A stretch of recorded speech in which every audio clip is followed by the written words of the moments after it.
მოგესალმებით ქალბატონ დიანა, მივესალმებით თქვენს მაყურებელს. პირველ რიგში მინდა ნიკა მელიას მიმართ ამ ასე ვთქვათ თითქოს მკაცრს, მაგრამ ამავდროულად ძალიან შინაარსობრივად ღარიბულ ლაჩრულ გადაწყვეტილებას, რომელიც მიიღო სასამართლომ და ნიკა მელი არის პირადად ივანიშვილის და კობახიძის შურისძიების და ასე ვთქვათ რეპრესიების მსხვერპლი. თუ შეიძლება მსხვერპლი ვერ იქნება ნიკა მელი ამ ორ ადამიანთან მიმართებაში ვერასდროს, მაგრამ ესე უნდა რომ წარმოიდგინოს ივანიშვილმა და კობახიძემ. საბოლოო ჯამში ის რაც გამოიტანა ამ სასამართლომ განაჩენი ბატონის შვანგირაძის მიმართ რაღაცა თითქოს შეურაცხყოფელი ქმედებათ, არამედ ეს არის პროტესტის და წინააღმდეგობის მაგალითი იმ უსინდისობაზე, უსამართლობაზე, რომელსაც ქართული ეგრეთ წოდებული სასამართლო აკეთებს და ნიკა მელია იქიდან და თქვენს მოიყვანეთ ციტატიდან ნაწილი, ტექსტიდან ნაწილი ციტატად, ესე ვთქვათ, ამ თქვენს კითხვაში, მაგრამ ნიკა მელიას სტატუსის და სასამართლოს განცხადება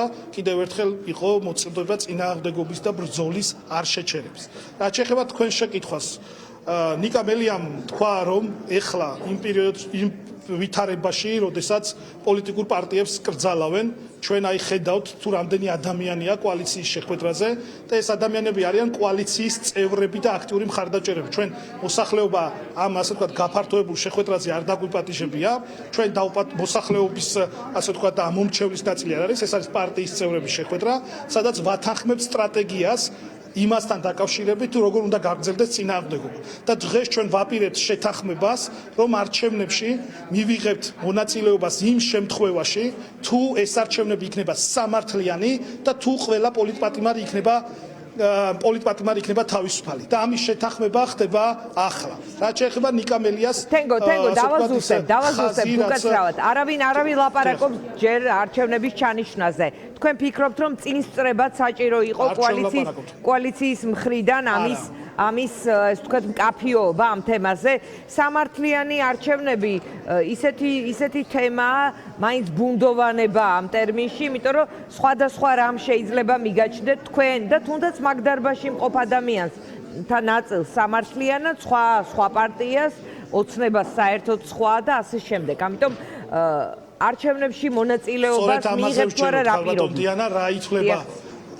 დიახ, რა ჩაითვლება სამართლიან არჩევნებმა და ამაზე ჩვენ გვაქვს ჩვენი შეხედულება და ვისმენთ ჩვენი თანამებრძოლების პოზიციასაც.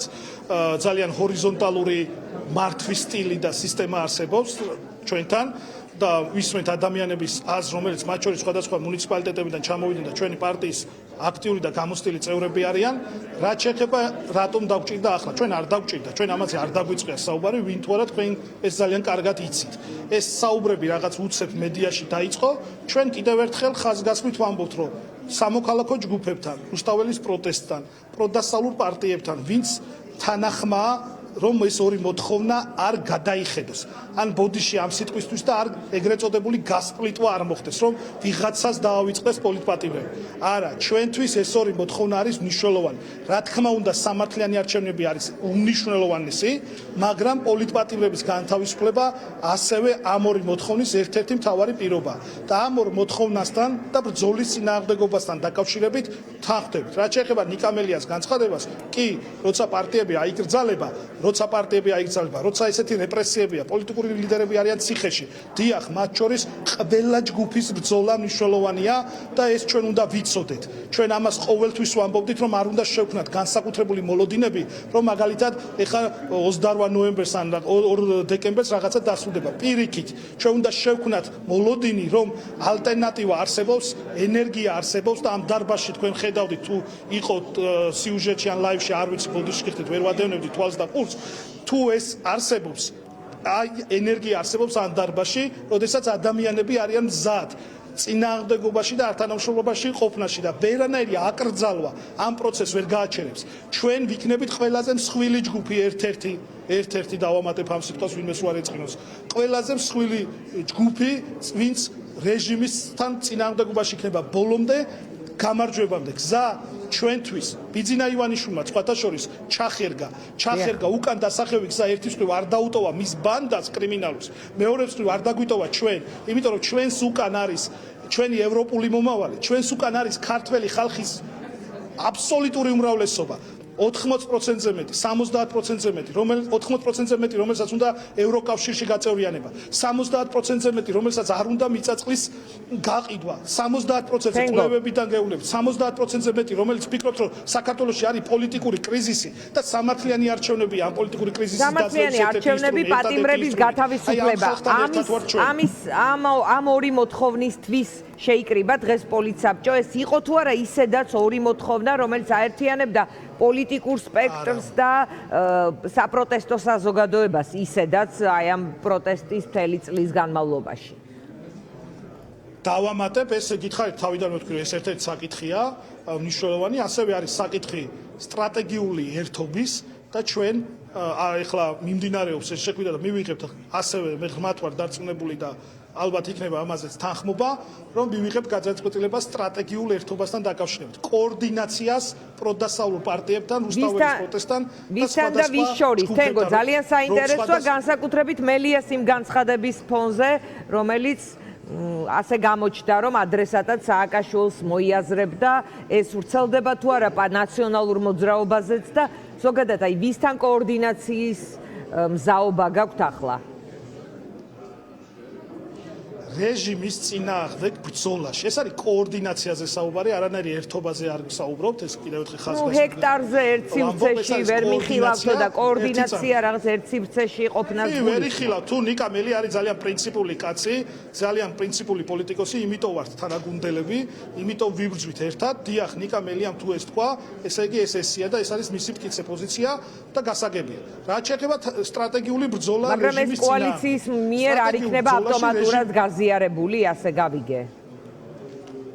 ეგეთი რაღაცა თქვი, მე პირიქით თქვი მგონი და თქვენ სხვანაირად არა, დავაზუსტებ რა თქმა უნდა გაგვჩნდა. არის კოალიციის თავმჯდომარე, თანათავმჯდომარეა კოალიციის ერთ-ერთი მთავარი ლიდერი, რომელიც მას დააფიქსირა საკუთარი პოზიცია იმ პოზიციასთან დაკავშირებით, რომელიც ერთ-ერთი ოპოზიციური პარტიის ლიდერმა რაც ძალიან სამწუხარო იყო. მაგრამ ეს ნაწილი პოლიცსაბჭოს თემა ვერ გახდება ვერცეთ შემთხვევაში, რაღაც სტატუსებს ჩვენ არ განვიხილავთ პოლიცსაბჭოზე, ჩვენ პოლიცსაბჭოზე განვიხილავთ უშვებ თუ არა რუსთაველის პროტესტთან, სამოქალაქო საზოგადოების ჯგუფებთან, პროდასავლურ პასუხისგებლიან პოლიტიკოსებთან ერთად, ვინც ამ ორ მოთხოვნაში მოყვება სტრატეგიულ თანამშრომლობას. ეს არის და ეს ძალიან მარტივია, ახლა მარტივია დანარჩენს დრო გამოაჩენს. ჩვენ ამაზე ვსჯელობთ.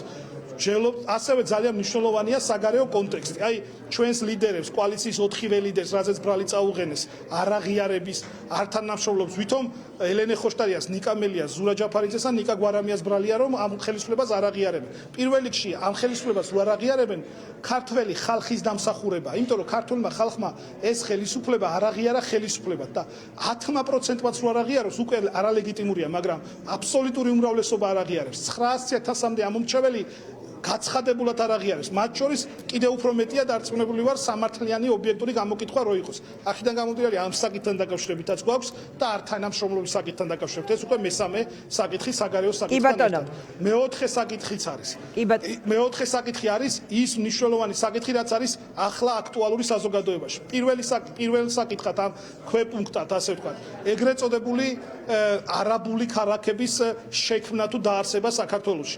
ეს ერთი საკითხი, კორუფცია მეორე საკითხი, რომელმაც შეჭამა თელი საქართველო და კი ბატონო, თენგო, სხვა დროს სტუდიაში უფრო ცუდად ვილაპარაკებთ ამ თემაზე, ახლა უბრალოდ ინფორმაციულად გვინდოდა რომ მოგვესმინა, რაზე მსჯელობდით, მაპატიეთ, მადლობა. პირიქით, მადლობა ამ შესაძლებლობისთვის, რომ საზოგადოებას მივაწოდეთ ინფორმაცია თუ რაზე მსჯელობს კოალიცია ცვლილებისთვის მის აქტიურ წევრებთან და მხარდაჭერებთან ერთად. მადლობა თქვენ ამ შესაძლებლობისთვის და მოკითხვა პოლიტპატიმრებს.